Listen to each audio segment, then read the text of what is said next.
Amo fo ka wali mano dante furim na ko bismillah baka bulon sa fe baka bulon ko na la ambe kuma mali situation bela jelinga anga jamana ko ni anga dugu ko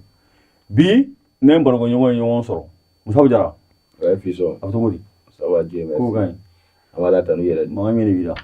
bana ngange to nyana mo oui azogori dingona nufa oui bashi fuiti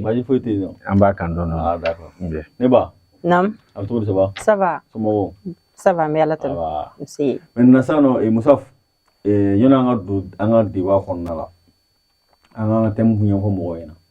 ni wa an famara baga buloma okay ni wakati laban konna la feñ meni e marqué mali sigi yere la bon ambe befuga be wala mando ba mono ba fo tuwa na ko mama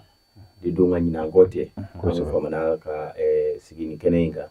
ani alame bro ana flebro ka boroke ya ame sigi kana mwa konna la ka wala ko bashi fo itana ani ngunda wa bashi fo ngamba abisiki ya ko bashi to lu yere la ni semeni ngon wakati laban nun konna la ba femu yere ko ni jarani kosobe oyi fen fly se ga fen flam fo fen folo oyi anga finitike la kawo ga simu soro koron fe en felala akoyi abolendo kono dimina kalendo nyedimi bela jide nyabala oni anga courant ministry boraka la silemunke la sili ajarani yere ka sabuke amba pisigia ka foku anga nyemo bi fone bise ka bo ka pendo fo fasudunye amse ga fam chugamna agaja bise ki ka tomata tomala ya fam chugamna anuma feo ya fam chugamna aduma feo tout à fait kon boraka hatilawke ori jarani kosobe d'accord omo effectivement il y a photogomina flabene refena bulu mais encore rejoint au tedore hakli bala mali kunti anefis no kidale région abe 100 ans ɲɔgɔnna bɔ sinon 100 ans fila ni kuma jaranda anefis ma dɔw yɛrɛ bɔra k'a fɔ ko propagande do ko sinon ko depuis 1960 kan t'olu fɛ yen kan ka maratu kan k'u b'u sago la nka bi armée bɛ yen nɔ i n'a fɔ kɔrɔ y'a fɔ cogo min na kɔnɔdimi tɛ ɲɛdimi don ani an y'a ye ko ka dɔ fara an ka kɛlɛkɛcɛw kan an ɲɛ bɛ mali jeunes cɛmannu fo ka se musow ma u bɔlen don ka taga sigi kan ninnu da la pour que ka se ka u ka papiers la don ka fara armée kan chaque fois ni ne bɛ tɛmɛ k'u ye a bɛ faso diya ko fɔ a bɛ armée kanu ko fɔ a bɛ jamana kanu ko fɔ bon ni fɛn fila ninnu ye ne ka hakilinaw sama kosɛbɛ ni wagati ninnu kɔnɔna na. d'accord ne ba bon min kɔni ne marqué o dɔ ye mobili 3 ɲɔgɔn na olu binna pont kɔnɔ awɔ donc ni an ka finitigila an ka jamana marabagaw n'olu bɛ se ka solution dɔ ɲini walasa ka se ka pont ninnu ka fɛn dɔ yɛlɛ sanfɛ pour que a ka dɔ bɔ kasaraw la ani mɔgɔ minnu fana bɛ u fili ji kɔnɔna na caman bɛ se ka b'u la cogo min o ye ne ta ye. ayiwa d'accord kosɛbɛ aw bɛɛ ta mɛnna donc o de b'an don an ka thème na bi an ka thème tɛ dɔwɛrɛ ye énergie bon ni do énergie tɔgɔ fɔ dɔrɔn kuran bɛ tigɛ yɔrɔ an ka teliya yɔrɔ a ka daminɛ. E yɛrɛ de la k'u fo kuran tigɛra kan to. donc ni ko énergie sɔrɔ kuran bɛ tigɛ donc an ka teliya yɔrɔ a ka tigɛ an ka foli belebeleba b'u yɔrɔ an bɔra k'a ye minisiri bɔra a ye énergie défaut fɔ an y'a ye fana syndicat fana bɔra ka minisiri ka kuma dɔw la tilen ka tila k'u yɛrɛ hakilinataw fɔ musa fa an b'a daminɛ minisiri la e mun ne faamu minisiri ka nin bɔli na ka kuma i n'a fɔ n ka kuma daminɛ la Isuf n y'o o de fɔ n kɔni b'a kɛ tuguni ka sani ka don kuma kɔnɔna la ka sababu kɛ ale ka gɛlɛn kojugu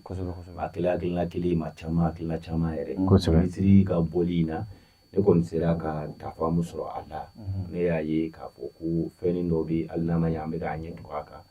minisiri kɔni da ser'o ma o y'a ye jɔ taji suɲɛ in hali an minnu tɛ ministère la an minnu ye maliyɛn gansanw sigilen an b'a dɔn k'a fɔ ko taji suɲɛ o bɛ kɛ énergie na n kɔni sera t'o la hali n'an ye taji suɲɛ in bɔ yen minisiri yɛrɛ panna fɛn dɔ kunna ne b'o fɔ mauvaise branchement mɔgɔ si t'a kɛ n'an ka mɔgɔw ye o de kama ne b'a fɔ n ka kuma la kuma caman ko fɛn caman bɛ jamana marabagaw la a caman b'an yɛrɛ la dɛ isu ne bɛ se k'a fɔ peut-être que i bɛ so ta tan Bamakɔ i bɛ so 2 so 3 dɔrɔn de sɔrɔ mun bɛ normal yɛrɛ la courant cogoya la sinon i bɔra mun ta kalama bɛɛ b'u ta kalama i b'a sɔrɔ pratiquement bɛɛ kɛlen don ka sonyɛni ni boloda wa o yɛrɛ t'a dama yɛrɛ minnu bɛ branchement kɛ olu de b'i su k'i bila sonyɛni na awɔ cogo di cogo di parce que caman yɛrɛ bɛ yen u b'a fɔ i ka an b'i ka prise ninnu de branché direct kan mais énergie mɔgɔw tɛ mɔgɔw ka so installé dɛ électricien minnu tilala énergie mɔgɔw de bɛna courant di fɛ yen o olu de bɛna compteur sigi olu de ye compteur sigi dɔrɔn de ye compteur o de dɔrɔn ye e tɛ taa ɲɛ dɔn o compteur bɛ fɛn dɔ la ka na fɛn dɔ la ka na o compteur depuis o fɛn sigiyɔrɔ o bɛ tirigué o hali an b'o yɛrɛ fɔ kɛ courant tɛ mɔgɔ caman fɔ ka câble suɲɛ in na câble suɲɛ na kɔni e b'o kɛ mɔgɔ jumɛn ye direct ni fɛnw fɛ direct yɛrɛ fɛ installation t'i fɛ direct fɛ o la i bɛ ampoule dɔrɔn de sara ampoule dɔrɔn de bɛ marqué sinon i ka prise ninnu fɛn fɛn bɛ branché courant frigo clim ninnu i t'a si sara to révélation yɛrɛ k'a ɲɛdɔn an ka tɛmɛ o bɛɛ kan ban ministre kɔni ye kuma min fɔ c'est que sûr ne b'a dɔn k'a fɔ ko tiɲɛ bɛ kuma in na nka ko wɛrɛ fɛnɛ bɛ kuma in jukɔrɔ mun ni tiɲɛ tɛ kelen awɔ parce que chaîne de don a bɛ ɲɔgɔn suit don nin ko in tɛ se ka dan kuma dɔrɔn ma parce que an y'a ye ministre kɔrɔ min tɛmɛna ka bɔ yen ale ka bɔli k'a yɛrɛ lajɛ a ye kuma caman fɔ a y'a fɔ ko u mago bɛ minɛn minnu na ni a ye hali demande ni fɛnw kɛ a bɛ retarder a k'o tɛ ɲɛnabɔ ni hakili b'a la a ko ten a m'a fɔ bon ni ministre in ka bɔli la o y'a yira k'a fɔ ko demande de kɛra k'a fɔ ko wari dɔw kan ka di hali an ka taji suɲɛ in yɛrɛ bɔ yen hali groupe minnu kan ka san groupe kun kan ka san yɔrɔ jumɛn a ye yɔrɔ min fɔ a y'o Turki o tɛ kosɛbɛ ne ma fili Turki de don mais k'u nana fɔ tuguni ko tremblement de terre min kɛra Turki o de kama groupe ninnu ma se ka sɔrɔ yen maintenant u taara groupe ninnu ye retard ta a ma sɔrɔ yɛrɛ sɛgɛsɛgɛli de y'a yira k'a fɔ ko groupe in kɛra sa Nigéria et puis capacité mun bɛ groupe in kan fɛn bɛɛ sɛbɛn de sɛbɛn mun kɛra ka taa d'olu ma u y'a sɔrɔ k'a fɔ ko o ni o cɛ non bon n'i ye hali an ka chargeur ninnu ta i bɛ taa sɔrɔ chargeur i bɛ taa sɔrɔ 5 volts 10 volts 12 volts maintenant i bɛ taa sɔrɔ groupe in kɔfɛla kan a bɛ sɛbɛnni tun don 1500 comme ça mais a t'o bɔ a to ko 300 moteur yɛrɛ t'o bɔ moteur yɛrɛ t'o bɔ donc n'i y'a jate minɛ i b'a dɔn k'a fɔ ko olu ye fɛn caman ye et puis a y'an ka mobili tununko mun fɔ k'a fɔ ko remorque 59 f'ale taji la k'u tununa ko sɛgɛsɛgɛli yɛrɛ mɔgɔ dɔw yɛrɛ minɛ an yɛrɛ kɛrɛfɛ yan n'o ye yan dugulen bɛɛ bɛ yen yɔrɔ dɔn komi e ma mobili mara tɛ yɔrɔ dɔn n'o tɛ an mobili marala kɔrɔw b'a yɔrɔ dɔn taji ka nɔgɔ ni Bamakɔ bɛɛ taji falajɛ yan yɔrɔ in na tout fɔ an fɛ a carburant ka nɔgɔ ni Bamakɔ carburant bɛɛ parce que pourquoi bɛɛ b'a dɔn en réalité énergie yɛrɛ dama tɛ hali citerne minnu bɛ na o y'olu ka jibɔ yɔrɔ de ye quoi o y'olu ka fɛɛrɛ kɛ yɔrɔ ye e ma ministre k'a fɔ ko chauffeur saba minɛ n'a ye o bɛ ka taji bɔ énergie taji in kɔnɔ k'a kɛ citerne wɛrɛ kɔnɔ donc c'est que sûr ne b'a dɔn k'a fɔ a ye bana in caman fɔ et puis a ma bala an na dɛ ne yɛrɛ kɔni kelen-kelen na a ma bala na parce que an bɛɛ kɔni b'a dɔn k'a fɔ ko c'est vrai courant Mali la an kun degelen don a la o ye funteni ye mais a tɛ ban yɛrɛ o nana nin ko in kɔnɔna la transition in kɔnɔna la an yɛrɛ b'a fɔ ko ba jara voilà ka bon ministre yɛrɛ ka kuma la regarde transition in yɛrɛ mo wari bɔ ka don fɛn na transition in kɔnɔna la ka tɛmɛ énergie hali balo u ye wari bɔ ka don courant na Maliyɛnw bɛ se ka courant sɔrɔ lafiya la cogoya min na a ma don hali balo la o cogo la ten kosɛbɛ mais jusqu'à présent n'a fɔra k'a fɔ k'o bɛ ka jigin de courant yɛrɛ kun kɛra 2 heures a bɔra 2 heures la 4 heures a bɔra 4 heures la 6 heures a bɔra 6 heures sɔnni a bɛna se 12 heures ma tile kilancɛ oui bon ni ministre de kun ma bɔ ka nin fɔ ala b'a laban u bɛ sɔn k'a kɛ double vacation ye ayiwa ne kɔni hakili la ba n ka kuma kun fɔlɔ la ne b'a dɔn k'a fɔ ministre de kuma minnu fɔ tiɲɛ yɛrɛ la a ye tiɲɛ fɔ comme jamana in tilalen don sisan dɔw bɛ transition fɛ dɔw bɛ transition contre la ne kan tɛ o ma mais dɔw bɛ Mali yɛrɛ contre la parce que dɔw t'a fɛ ɲɛ sira bɛ yɔrɔ o yɔrɔ an ka taa yen donc fo chaque fois o de ka sɔrɔ k'a fɔ hali ministre ka nin bɔli la mɔgɔ caman bɔra ka kuma dɔw yɛrɛ ko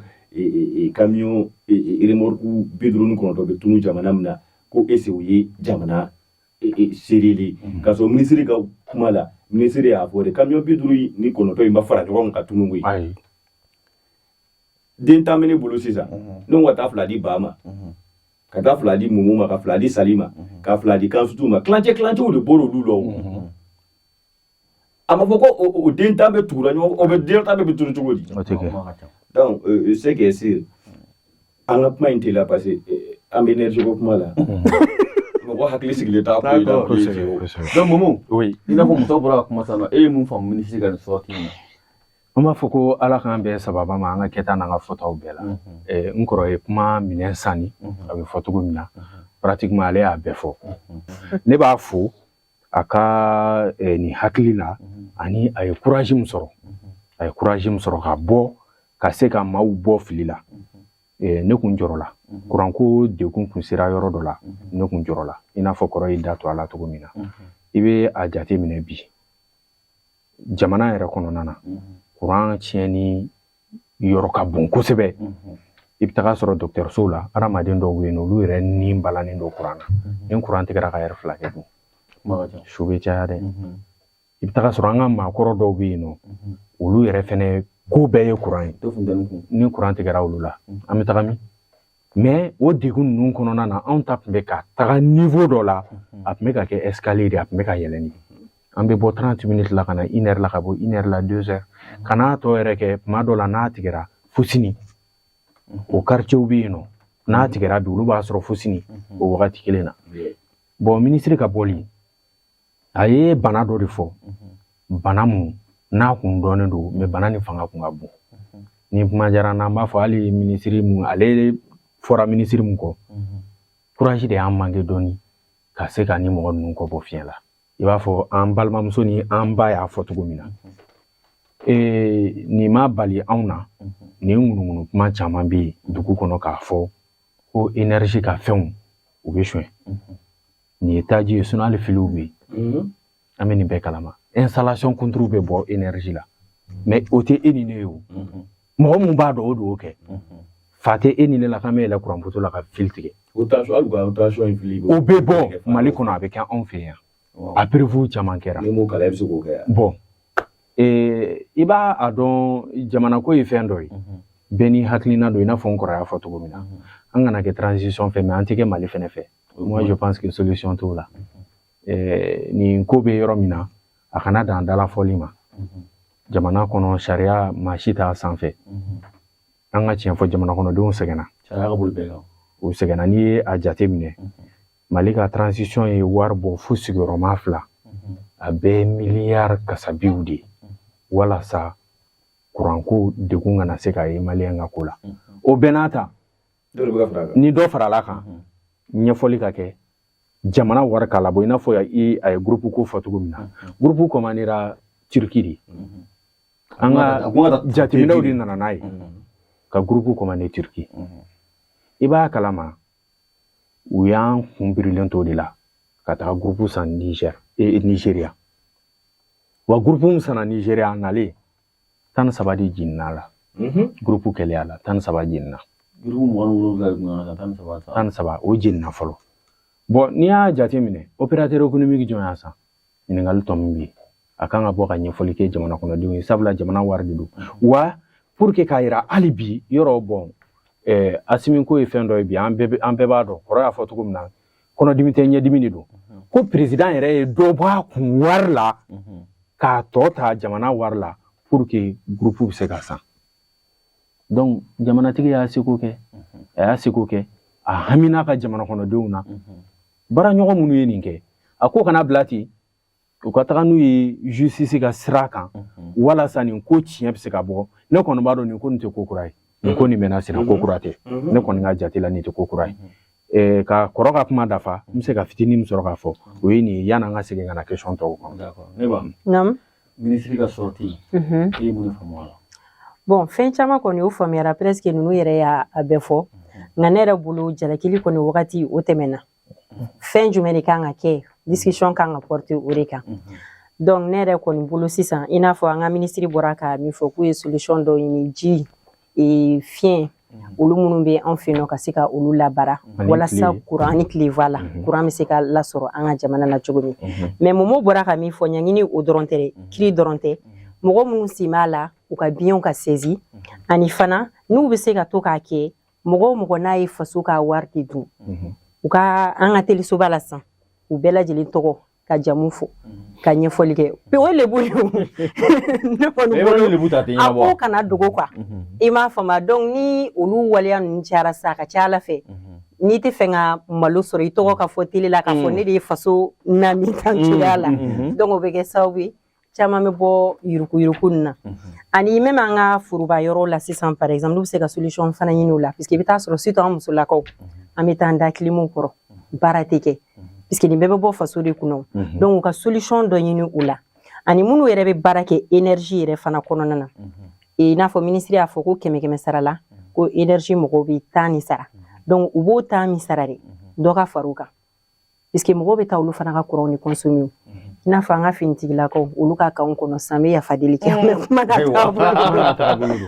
mɔgɔ caman bɛ taa u ka frigo awɔ olu b'o sara donc nin bɛɛ bɛ bɔ faso de kunna donc u k'a lajɛ ka solution de ɲini nin bɛɛ la walasa fu bɛ se ka siri nin ko ninnu na cogoya min na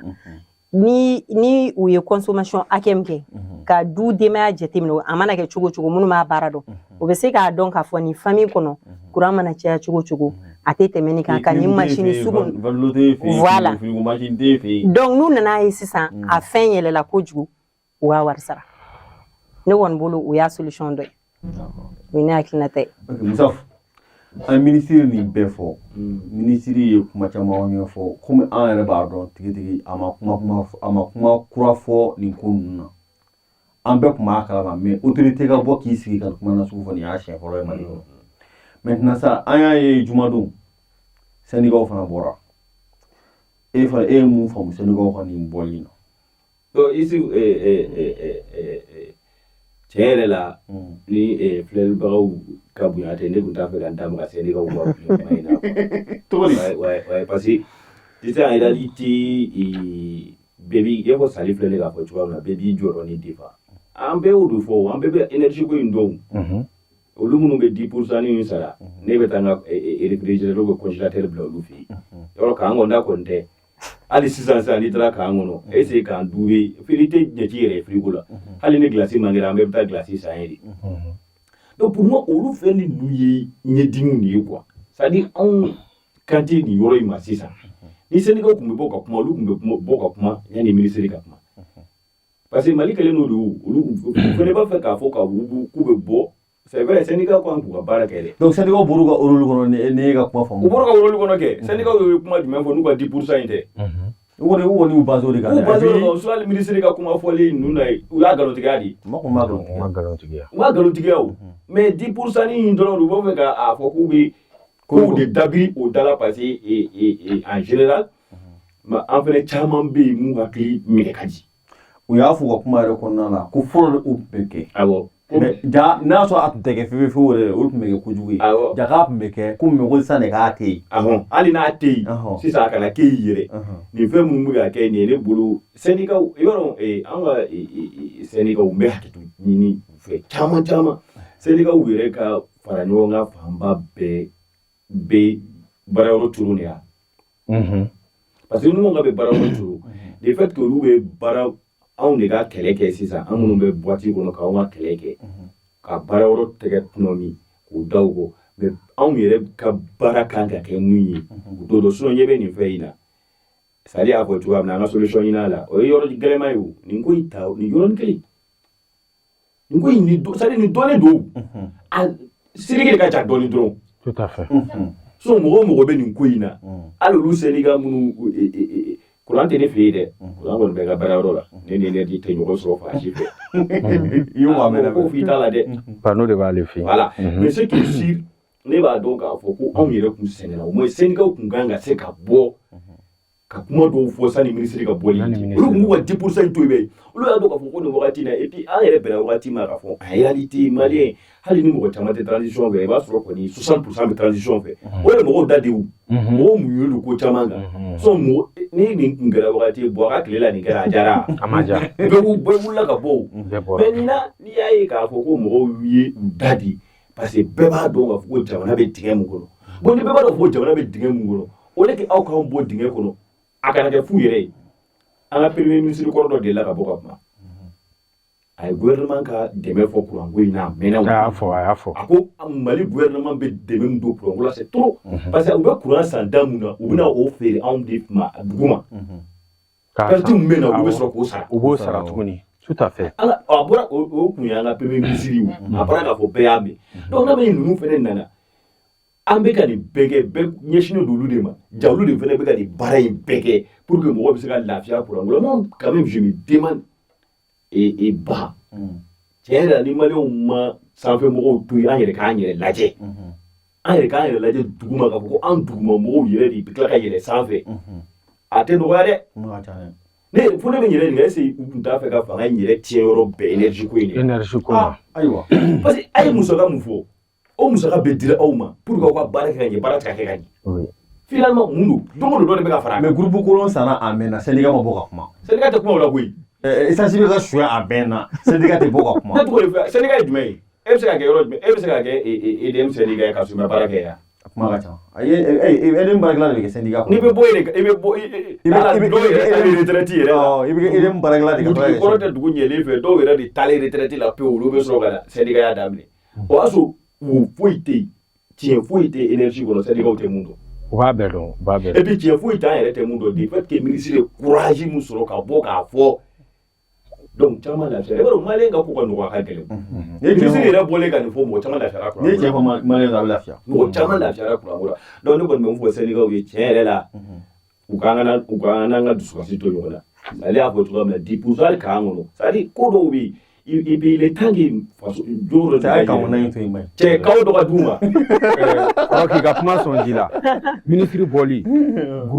groupe ye marché ba de sɔrɔ nin tile fila nin kɔnɔ bɛɛ groupe san ka taga n'a ye u ka parce que mɔgɔw lafiyara quoi c'était bɛɛ ye o ministre non an bɛ k'a ta c'est à dire ministre bɔli ye lafiya di maa caman ma mɔgɔ caman y'a essayer k'a dɔn nin de bɛ yen donc an k'an ka précaution ta parce que nin ko sera yɔrɔ min na tan nin tɛ transition yɛrɛ ka bolo kan tugun. c'est que si mɔgɔw jamana ye taali le i b'a fɔ sisan Sali bɔra ka fɔ ka kuma la ministre ka ɲɔgɔn ye labɛn in na Russie n'u nana ni fɛn caman an yɛrɛ ka ji n'an ka fɛnw jiw ba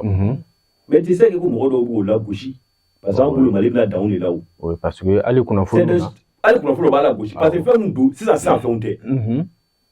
a bɛ se ka taa san 5 san 6 san 7 an bɛ k'o lagosi bi k'o man kan tɛ ka kɛ an ko k'o man kan tɛ ka kɛ k'an ka bɔ groupe fɛnɛ kan tuguni ka na panneau fɛnɛ kan an bɛ na cogo di et puis gɛlɛya in tɛ Mali kelen bilen ko kura tɛ gɛlɛya in yɛrɛ tɛ Mali kelen diɲɛ fan bɛɛ ka gɛlɛn donc hali k'a fɔ ko minnu bɛ ɲɛsigi o de kama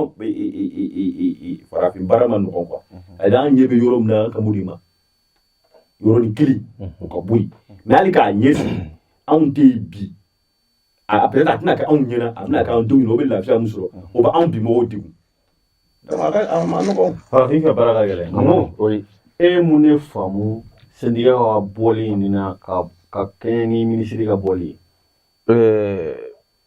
anw bɛ kuma dɔ fɔ ko ni sanu y'a dɔn wagati jɛ nɛgɛfin bɛ wusaya n'a ye i b'a fɔ n kɔrɔ ye kuma fɔ cogo min na ne yɛrɛ kɔni tun fɛ syndicat kun man kan ka bɔ u pan ka bɔ n kɔrɔ bɔra ka ne accuser ne fɛnɛ ko ko n bɛ bɔ ne bɛ bɔ ka n kɔrɔ nkalontigiya de dɛ kɔrɔ i ye nin fɔ ma nin tɛ tiɲɛ ni ne bɔra ne ma se k'o kɛ ne nana n ko n bɛ n yɛrɛ défend a bɛ i n'a fɔ u bɔra k'u yɛrɛ défend de nin tɛ k'a kɛ o de y'a to nin kɛra ka soli justifier kɛ bon o de don ni tɛ se ka justifier sira si fɛ kɛcogo t'o la yɛrɛ quoi an ka tiɲɛ fɔ ɲɔgɔn ye vraiment an ka a jateminɛ jamana ni mako kun tɛ nin na san jamana ni mako kun tɛ nin na san i n'a fɔ n kɔrɔ y'a fɔ ko mɔgɔ u b'a fɔ cogo min na i nugu kan i dɔnbaga misi de biɲɛ na nin syndicat ninnu i b'a jateminɛ u bɛ énergie dɔn kosɛbɛ u b'a problème dɔn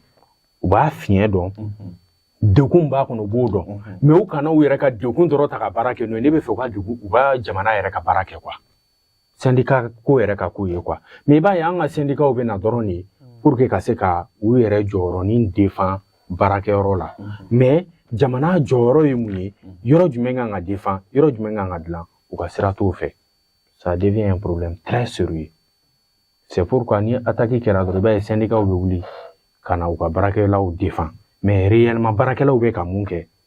est-ce que c'est normal wa syndicat mago t'o la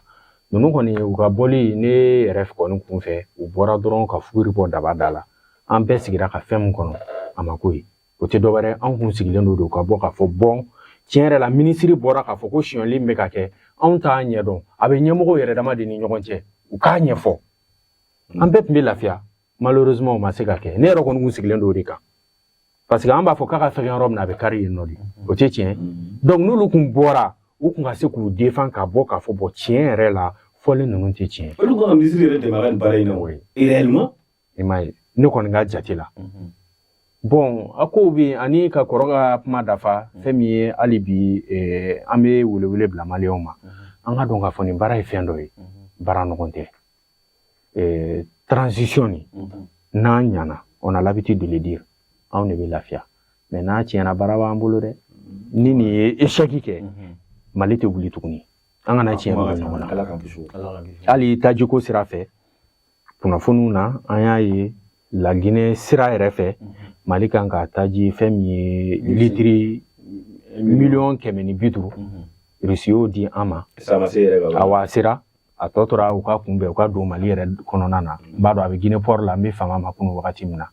donc ninnu bɛɛ bɛna dɔ bɔ kurantigɛw la ni ala sɔnna ma ko bɛna pick-up dɔ ɲini ka taa citerne ninnu kunbɛn ko o kunbɛn ka na a kana tunu tuguni olu bɛɛ ye kunnafoni a tunun ko mun bɛ nin na olu bɛɛ ye kunnafoni tiɲɛ yɛrɛ la mali ka bon dɛ a jigilatigɛ bonyara a kɛra jigilatigɛ de ye an bɛ mun kɔni ɲini nin syndicat ninnu ne kɔni kun fɛ u ka segin ka bɔ u ka yafa deli maliyɛn fɛ u ye yafa deli ko an yafa deli u ye yafa deli cogo ye sinon ne kɔni kun fɛ ni ko kɔrɔ ye kuma dɔ fɔ maliyɛn b'a ka transition fɛ sinon ne nin kɛ président balawu bɛ taa ne ma ko fanga bi yɔrɔ de ka san kalo wɔɔrɔ fanga bi yɔrɔ ka ca dɛ i b'a dɔn k'a fɔ ni ministre ka courage tɛ ka nin nin bɛɛ bɛ taa jamana balawu kun wulila k'a sɔrɔ a sɔrɔ jamanakuntigi bɛ a ta ni fila la non kɔrɔ an y'a ye statut kan ko Asimi dɛsɛra transition dɛsɛra ne yɛrɛ b'a fɔ dɛ u dɛsɛra parce que c'est vrai parce que an na ɲɔgɔn nɛgɛ ni fɛn min ɲɛna a bɛɛ b'o fɔ ni fɛn min tiɲɛna fɛnɛ an b'a fɔ ko Asimi an b'a fɔ ko Asimi effectivement mais janfa de kun don janfa don tout à fait voilà sinon bɛɛ maliyɛn bɛɛ ko Asimi dɛsɛra effectivement maliyɛn bɛɛ dun Asimi dɛsɛra kɛ parce que courant kun 12 heures 13 heures i t'a sɔrɔ Asimi bɛ dɛsɛ dɛ c'est pas évident voilà d'accord ne ba Momo ni Musa ko kuma tɛmɛnen kɔfɛ e ye mun de faamu syndicat wa nin bɔli in na n y'a lamɛn u ye min fɔ dɔgɔ kisɛ kelen t'u ka kuma na ne yɛrɛ kɔni bolo ni kumana nin kan dɔrɔn répétition de don quoi kuma ka ɲi ni gɛlɛya bɛ tiɲɛ don mais à partir du moment que premier ministre muso bɔra ka kuma déjà ka ban ne kɔni kun bolo syndicat mɔgɔw kun man ka bɔ o kɔfɛ k'a fɔ k'u bɛ kuma u yɛrɛ bɛ se ka sigi ka kuma kɛ u ni ɲɔgɔn cɛ fɛn dɔw bɛ yen nɔ u bɛ se ka bɛn u yɛrɛ dama ni ɲɔgɔn cɛ ka sɔrɔ anw kɛnɛma mɔgɔw ma bɔ olu dɔw bɛɛ kalama i ma ye mais n'a fɔra tiɲɛni kɛlen ministre kɛlen ka bɔ ka kuma olu ka tila k'a fɔ k'olu bɛ kuma wɛrɛ fɔ ne yɛrɛ kɔni bolo nafa t'a la quoi voilà dɔgɔyama tɛ mɔgɔ jalakili man di ye mais a jalakili tɛ dɛ i bɛ hakilina de fɔ awɔ c'est à dire souvent ni tiɲɛni kɛra nafa tɛ k'a fɔ nin ka ɲi nin man ɲi quoi toujours i bɛ solution de ɲini mais nafa tɛ nin ka ɲi nin man ɲi olu fɔli kɔni o taara ka dan ye i m'a faamu mais seulement dɔrɔn n bɛ min kɔni fɔ nin yɔrɔ la ɲɔni an ka tɛmɛ nin partie la o de ye toujours an ka ɲɛmɔgɔw fana u ka to ka mɔgɔw bila n'u ye wari don fɛn min na mɔgɔ ka bila min bɛ jateminɛ k'a la n'an b'a fɔ suivi ka to ka suivi ninnu kɛ quoi aw ye nin wari di wagati min fɔra o wagati fana tɛmɛna mais munna aw ma se ka contrôle kɛ o fana période kɔnɔna na mun de la nin montant sugu dira munna suivi ma k'a la n y'a faamu c'est à dire an ka tɛmɛ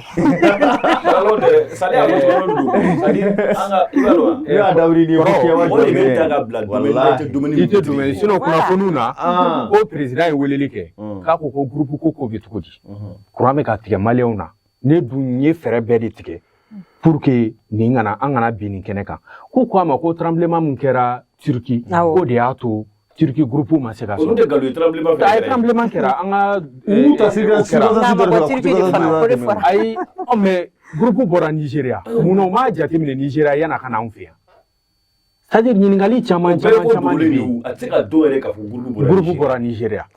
d'accord maintenant ça Moussa an ye mɔgɔ dɔw ka kumaw lamɛn an tɛ ka mɔgɔ ka kuma critiquer mais dɔw y'a fɔ ko ministre fana tun man ka bɔ ko ministre tun kan ka mɔgɔ min kan ka taa kaso la k'olu minɛ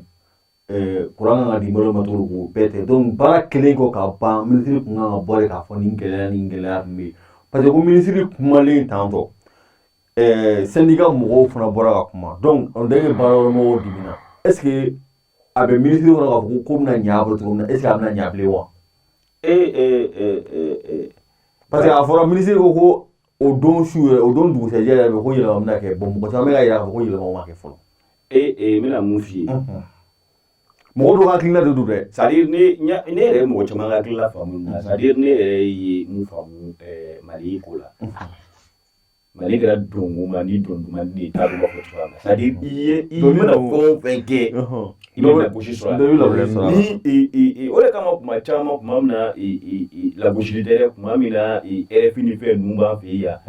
mɔgɔw kun dalen don olu yɛrɛ kumakan na ka tɛmɛ anw kan yan parce que pourquoi ko an ka mɔgɔw b'u pan anw kunna yan ka taga kunnafoni di alors que kunnafoni di sira caman b'an fɛ yan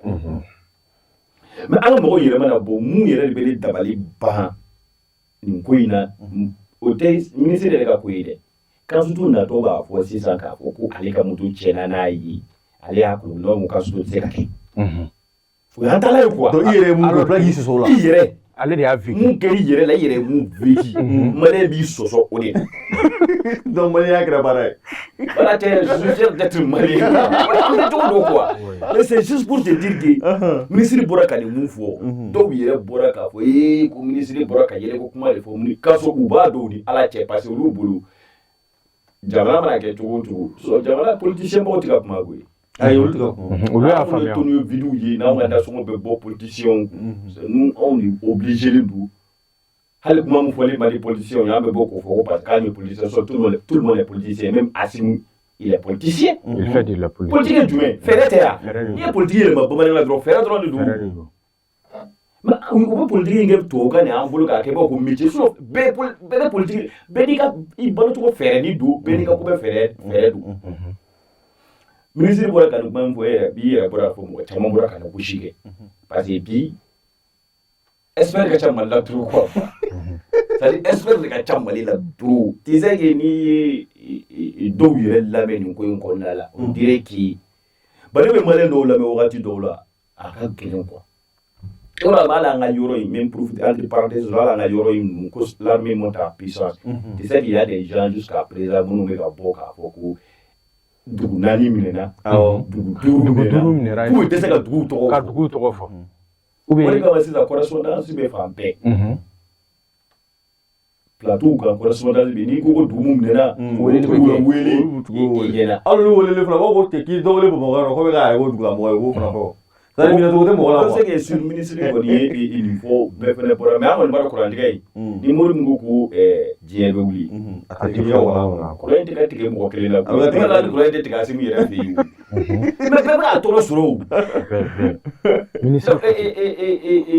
Sali yɛrɛ ka kuma sisan an bɛ solution de la o wa Sali bɛ ka ɲinɛ mun kɔ solution in dɛ problème bɛ o fana fiɲɛ ye olu yɛrɛ de ye parce que ɲɛ b'o sanfɛ mɔgɔ minnu na dɛ parce que ministre dɔ bɔra ministre dɔ bɛ min sisan mɔgɔ dɔ ta wɔn fan dɔ Lamini Lamini Seydou oui Seydou Lamini a bɔra ka fɛn dɔw fɔ o a bɔra ka kuma dɔ a ma fɔ depuis a démissionné ni o wagati kɔnɔna la sani ko a ma bɔ ka fɛn dɔ fɔ ko a ye plan di a si tɛ ka élaborer yan nin fɛn in kɛra kuma jumɛn c'est la question groupe in wari dira kuma jumɛn groupe ka taga sa a kɛra jɔn ka wagati a kɛra Lamini ka tile la a kɛra jɔn ka wagati a kɛra décembre wagati a kɛra Lamini ka wagati la a ko tɛ se ka kɛ Lamini ka wagati la Lamini ka tila ka bɔ k'a fɔ a ɲɛna ko ale ye fɛnw fɔ k'olu tɛ ka ɲɛnabɔ k'ale ye plan di k'a plan si tɛ ka ɲɛnabɔ mais maintenant Lamini ma bɔ k'a fɔ ko mini ko groupe fɛn na ko groupe sanna ko groupe kɛra sanna Nigéria Lamini ma bɔ k'o fɔ Lamini bɛ se k'o ni kana ninnu duguma la i bɛ taa yɔrɔ caya ala nin ko in ma nɔgɔ a ma nɔgɔ hali syndicat caman bɛ kɛlɛ la mɔgɔw tɛ bɔ ka bureau kɔnɔ ka taa carburant feere koyi o de ye tiɲɛ anw de bɛ marché ɲini a la sira la yan k'a détourner sira la yan k'an taa ni bɔ a la k'olu ta dugu ma sinon olu t'a kɛ o e fama jumɛn bɔra a ka bureau kɔnɔ k'a bɛ don tugu sira ninnu ka taga fɛ a kuma ka ca donc an kɔni bɛ dugawu de kɛ an bɛ yɔrɔ min na n bɛ dugawu k'aw ye kurantigiw Ala ka dusu suma di Bon, oui ministre kun kan ka baara de kɛ fɔlɔ ɲɔgɔn ka kuma parce que ka a bɔlen filɛ ka kuma ni k'a ye misi bila sari ɲɛ ou sari bila misi ɲɛ wa mun ye donc yɔrɔ sɛnɛli bɛna gɛlɛya bolo kosɛbɛ parce que ni baarayɔrɔmɔgɔw fana y'u tɛgɛ don o kɔnɔ n b'a f'i ye an bɛ sɔn ka ɲina ni san wɛrɛ ban ka sɔrɔ an ma kuran sɔrɔ o tɛ se olu misi u tɛ se k'o kɛ o mais non parce que Moussa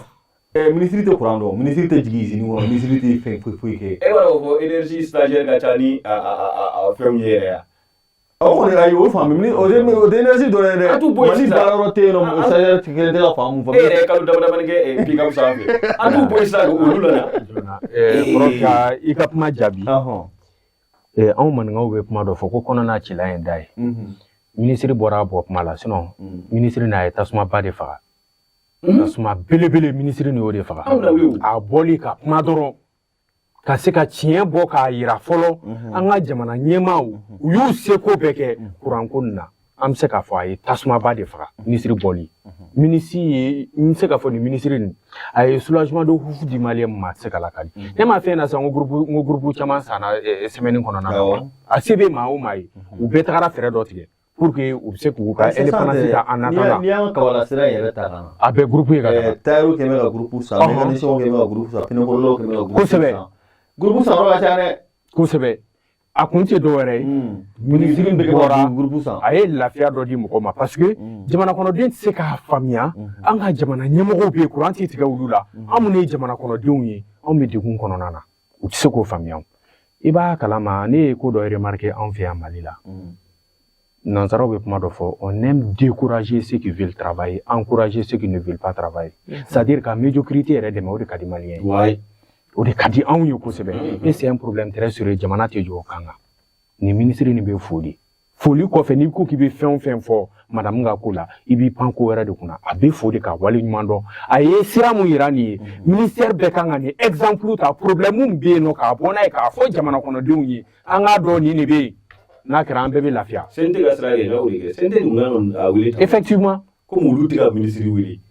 ouais mais c'est vrai a bɛ fo de minisiri nin bɛ fo de a ka nin baara la CNT Lamini wele dɛ CNT de la Lamini wele o y'a wele kuranko la o y'a wele kuranko la e bɔra a kalama awɔ i n'a fɔ Gasama tun b'a ta kɛ cogo min na ne m'o ye dɛ ne ma deli wele fɔlɔ sinon ministre wele la ne ma fili parce que u yɛrɛ a dɔn CNT yɛrɛ y'a fɔ ko ne ye k'u tɛ ka ministre wele ko c'est pour éviter les problèmes donc ça veut dire qu'on ma deli ka ministre wele u yɛrɛ y'o fɔ i m'a ye donc ne kɔni fɛ tiɲɛ yɛrɛ la maliyɛn an ka ɲɛ yɛlɛ ni n ko k'an ka ɲɛ yɛlɛ dɔwɛrɛ tɛ an k'an ka dusukolo bila kɛrɛfɛ an ka baara kɛ n'an hakili ye ne bɛ fɛ an ka ɲɛ fɛnɛ yɛlɛ c'est à dire an ka tulo nin fɛnɛ ci i b'a dɔn maa dɔw bɛ yen nɔ olu t'a ɲalen yɛrɛ fɛ i mana bɔ ni sira o sira ye maa dɔw bɛ yen nɔ a t'olu yɛrɛ arranger c'est à dire jamana nin yɛrɛ ka wuli tɛ dɔw yɛrɛ arranger an ka tiɲɛ fɔ ɲɔgɔn an ka to tan hali an bɛ togoni mun yɛrɛ la tan dɔrɔn o man di dɔw ye i n'a fɔ n kɔrɔya datu kuma dɔ la hali sini maaw bɛ maaw la n'i k'u ma ko l'armée monte en puissance hali kunu ye dɔ faga yan mɔgɔ 22 fagara États-Unis c'est l'un des pays les plus surveillés au monde mɔgɔ 22 maa kelen de y'a kɛ dɛ ka mɔgɔ 22 faga ka tila ka mɔgɔ 60 jogi fo jugu kojugu mais n'o tun kɛra Mali kɔnɔ yan a bɛ fɔ ko armée tɛ foyi ye f'an k'a dɔn k'a fɔ adamaden ye adamaden de ye a bɛɛ tɛ se ka ɲa komi a bɛɛ tɛ se ka tiɲɛ ni mun ɲana an k'o fɛnɛ reconnaître hali n'i tɛ mɔgɔ fɛ on ne peut pas aimer c'est-à-dire on peut être on ne peut pas être c'est-à-dire contre une personne mais an bɛ k'a ka système dɔrɔn de contre la mais maliyɛn tɛ système ni personne yɛrɛ bɔ ɲɔgɔn na c'est un problème très sérieux bi an y'a ye maa dɔw bolo n'i donna nin transition yɛrɛ kɔnɔ dɔrɔn tu as des problèmes olu yɛrɛ t'e fɛ tuguni n'i tɛ t'i yɛrɛ hali transition kɔnɔ o t'i fɛ maa dɔw ko ten tɔ k'hali citerne ni 50 kɔnɔ an y'a ye mɔgɔ dɔw ka statut la ko tiɲɛ t'a la mais i b'u ɲininka ko bon jumɛn ye tiɲɛ ye u tɛ se ka preuve fɛnɛ yir'i la c'est incroyable an bɛ taga min cɛ ko fɔra a tigi kɔ ne ka jigin arasibasi an bɛ taga min vraiment non ko fɔra a bɛ da la o ye mun fɔ bɛɛ b'a dɔn bon n kelen b'a bɛɛ dɔn kana siga o yɛrɛ ka kuma e b'a bɛɛ tiɲɛ an bɛ taga n'o siraw de émission bɛ ka se a kuncɛma yɔrɔ ma e ye mun de faamu mɔgɔw ka kuma fɔli la k'a fɔ ko minisiri y'a ka sortie ye minisiri kun kan ka minnu kan ka taa kaso la k'olu datugu k'a ye baara kɛ a yɛrɛ bolo tiɲɛ don jobu bolo ina fo mugu nuira fo coga mina jobu lu fana bolo puisque mina o be fo o caman tɛ sɔrɔ dɔ wɛrɛ fɛ ina fɔ an ka finitigilakaw ni olu bɛ fɛ ka bingalikɛla dɔ minɛ sisan o tɛ bɔ k'a fɔ ko ni bingalikɛla ye nin tiɲɛni masina de kɛ nin yɔrɔ kɔfɔlen na u bɛ baara de kɛ jukɔrɔ fɔlɔ donc n'a minɛna n'u ka laɲini sabatira u bɛ sɔrɔ ka bɔ ka ɲɛfɔli caman kɛ voilà peut-être i b'a sɔrɔ o y'a fɔ ka da ni o contexte ye ou bien dɔw yɛrɛ fana a bɛ se ka kɛ fana du fait que an ka ɲɛmɔgɔw yɛrɛ ka bɔ k'a fɔ ko nin nafolo hakɛ de tiɲɛna quelque part kumasulu don quoi mɔgɔw bɛ yafa ma mais kumasulu don i n'a fɔ n bɔra ka min fɔ tɛmɛnin na puisque i tɛ se ka wari sugu dɔ di mɔgɔ ma k'i tɛ jateminɛ fana k'a la donc n'i ye a kuma ninnu lamɛn des fois kumasulu don nka a bɔra a bɔ wagati fana na puisque kurantigɛ tun bɛ ka taa niveau dɔ la mɔgɔw tun bɛ ka b'u tagabolo kan donc n'u kun ma bɔ ka ɲɛfɔli kɛ o tun bɛ se ka kɛ sababu ye ka fɛn dɔ lase u déranger u ka baaraw tagaboloya la mais kabini a bɔra ka kuma ne yɛrɛ kɔni personnellement ne yɛrɛ kɔni lafiyara n yɛrɛ ma dɔn fɛn fɛn don mais ne kɔni lafiyara quoi ne ka télé ɲuman ba énergie y'a jeni ne ka télé ɲuman ba mɔgɔ dɔw ko yɛrɛ ko n ka taga k'u k'a sara dɔw ko k'a procédure ka ca bon o ye ne ka télé minnu somɔgɔw sara dun voilà nin bɛɛ de b'a la ko courant jeni n'a kɔlɔlɔ don an ka histoire kɔnɔna na n'i ma fili sini de don a kɛra a mɛnna courant delila k'a ɲɛ tugun sini quelques secondes k'a ɲɛ tugun k'a yɛlɛ i b'a dɔn ko ministre y'a yɛrɛ faga il s'est suicidé tellement que o tɛ se ministère tɛ se jamana état tɛ se a kɔlɔlɔ kɔnɔ usine joli bɛ marché la a wagati la ni tiɲɛni milliards de personnes ni koyi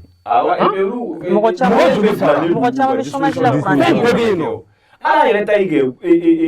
ministre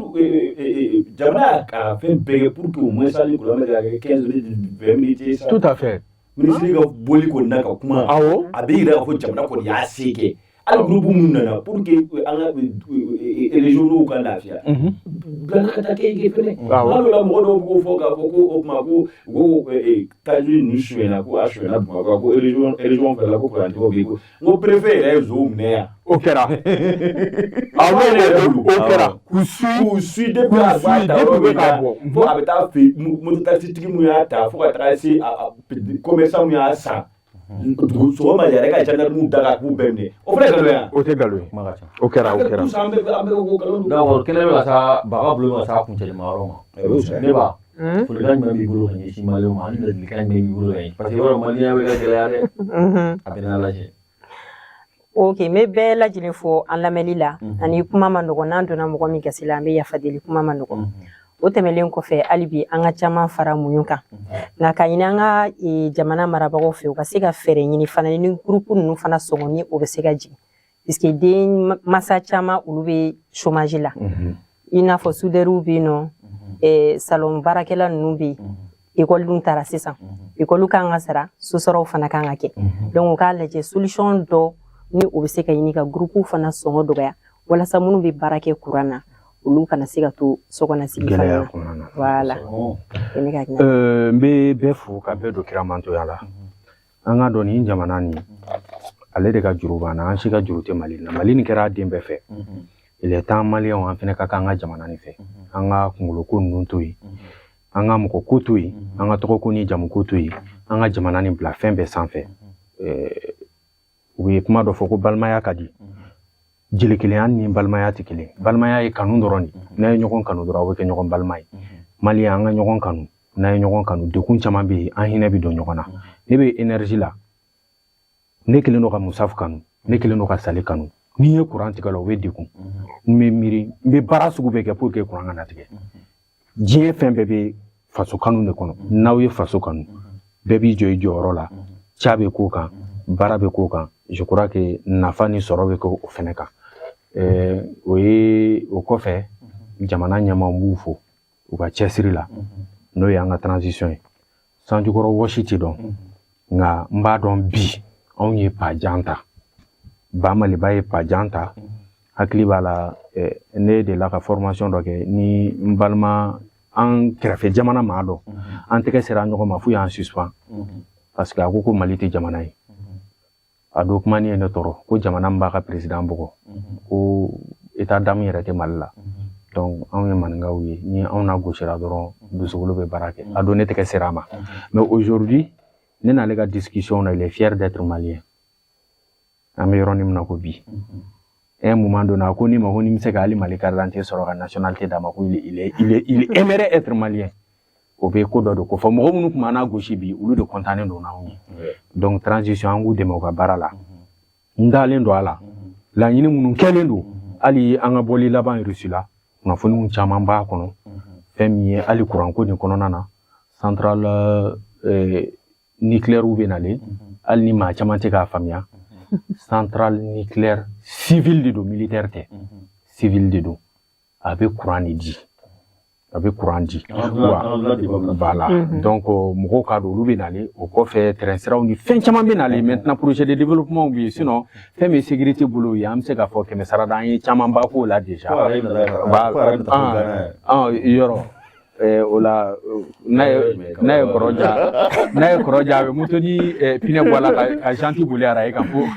yan voilà an bɛ bɛɛ fo ka bɛɛ waleɲuman dɔn an dalen don a la ɲini fɛn bɛ kɛ sɔrɔ fɛn ye ala sɔnna Musa folikan ni ladilikan min bɛ wele ka ɲɛsin maliyɛnw ma ka bɛɛ fo ka bɛɛ waleɲuman dɔn dabura kelen ko kuma ka gɛlɛn kosɛbɛ puis fo mɔgɔ caman k'a faamu k'a fɔ ko transition ko tɛ politique ko tɛ Mali ko de don an ka Mali bila a ɲɛfɛ a kana kɛ dalakuma ye ten ka fɔ an ka Mali bila a ɲɛfɛ yɔrɔ kuma dɔw bɛ yen a bɛ ne degun k'a fɔ ko maliyɛn i b'a fɔ ko kɛra an yɛrɛ ka accent ye finalement i yɛrɛ tɛ maliyɛn yɛrɛ dɔn bilen et puis ka dɔn k'a fɔ ko ministre bolo filɛ ka mun kɛ n'an bɛ courant ko in na an b'a dɔn courant yɔrɔ dama tɛ dɛ secteur foyi tɛ Mali la suyɛnni tɛ kɛ yɔrɔ min na e mana don yɛrɛ k'a fɔ k'e tɛ suyɛnni kɛ an yɛrɛ ko danga b'i kɔ ni cɛ ka ko ka gɛlɛn dɛ an bɛɛ b'o dɔn quoi i kɛra ala mɔgɔ bɛɛ baga finitigiw ma i kɛra finitigi o ma ne bɛ finitigi dɔ dɔn n'a bɛna arabu kɛ a tɛ denmisɛnnin sɔrɔ ka tugu a kɔ parce que très rare n'a b'i sɔrɔ infraction dɔ la taa ni ani idiki karisa kan ka kɛ tan karisa kan ka kɛ tan mais ni papier dɔw kɔni y'i diya a bɛ taa n'i ye i b'a dɔn o kɔnɔna la n'a tile tɛna arabu kɛ denmisɛnnin si tɛ sɔrɔ parce que k'a tɛ wari minɛ mɔgɔ la waati la k'a fɔ ko anw na kun ye kulonkɛ de donc finalement bi i encouragé k'i kɛ an bɛɛ b'o dɔn quoi c'est à dire olu ko ninnu an b'a dɔn Mali secteur ninnu ne ko Sale y'a fɔ cogoya min na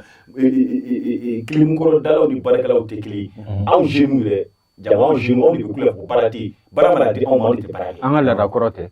ko n'an ma kɛ fɛn ye nin na an tɛ kɛ fɛn ye tuguni n'i ye baara sɔrɔ anw ni jeunes yɛrɛ de bɛ kuli baara tɛ jamana kɔnɔ jamana mais ni jamana ye baara di anw de ma anw de bɛ tila ka kɛ feerekɛ ye raison pour laquelle u bɛ hakili to kuma fɔ cogo la raison pour laquelle an ka mɔgɔkɔrɔbaw obligé don ka baara kɛ jusqu'à présent parce que anw jeunes tɛ se k'a kɛ donc an ka jeunes yɛrɛ bɛɛ kɛlen tɛ politicien ye sa politique de t'a ko ye an bɛɛ kunkolo cɛnni don sa ala an ye parce que f'an ka kɛ politique i bɛ mɔgɔ caman na mankan bolo ci la o ta o dɔrɔn de koyi 2000 ni 1000 o ɲɛbɔ de la koyi o bɛ bɔ ka transition la cɛ dɔw ma bɔ k'a fɔ k'ale taara ka visa nɔfɛ k'u ni ka sɔrɔ hakili b'a la n'a ye réseau sanfɛ a ka dun dɔrɔn ka transition la gosi ni visa ni fɛnw bɔ d'a ma n'est-ce pas o kɛra o dɔw dama ko cɛ kɔ parce que n'o a ko olu ye olu bɛ fɛn fɔ o mali tɛ fɛn Europe de et puis jago sisan yɛrɛ mɔgɔw yɛrɛ tɛ journaliste ni vidéoman mɔgɔw t'u dɔn ka bɔ ne yɛrɛ b'a la mɔgɔ caman bɛ mɔgɔ caman kɛ vidéoman ye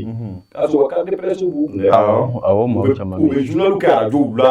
u b'a kɛ yɔrɔ wɛrɛw la mais de fait que u bɛ ka bɔ fɛn sa bɛɛ b'u kɛ vidéoman ye donc an kɔni bɛ mun fɔ u ɲɛna énergie kelen tɛ dɛ ni yurugu ye ni ministre bɛɛ sera ka fɔ k'i ta yɔrɔ défend hali mɔgɔw ye sɔrɔ denmisɛnninw ka tali ko mun fɔ kɛ commissariat lajɛ sisan ni tribunal lajɛ sisan an yɛrɛ jigi bɛ se ka da minnu ma k'a fɔ ko an bɛ se ka taa minnu fɛ yen minnu b'an ka kiiri tigɛ olu yɛrɛ bɛ ka yuruguyurugu kɛ kosɛbɛ papier ko ni fɛn ko la i ma 3000 ni 4000 bɔ sisan i bolo bɛ se ka taa papier dɔw sɔrɔ o yɔrɔ la n bɛ kuma o yɔrɔ la c'est à discuter comme émission tan tɛ sinon